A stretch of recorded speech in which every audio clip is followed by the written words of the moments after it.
నందమూరి బాలకృష్ణ అని నేను శాసనసభ సభ్యునిగా ఎన్నికైనందున శాసనం ద్వారా నిర్మితమైన భారత రాజ్యాంగం పట్ల నిజమైన విశ్వాసం విధేయత చూపుతానని, భారతదేశ సార్వభౌమాధికారాన్ని సమగ్రతను కాపాడుతానని, నేను స్వీకరించబోయే కర్తవ్యాన్ని శ్రద్ధాభక్తులతో నిర్వహిస్తానని దైవసాక్షిగా ప్రమాణం చేస్తున్నాను.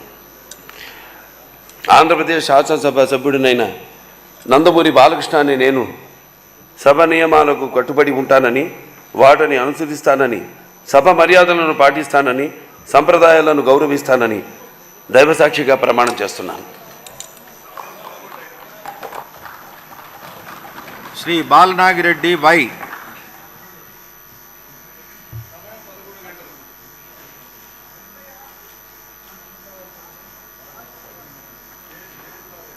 శ్రీ బాలరాజు చిర్రి.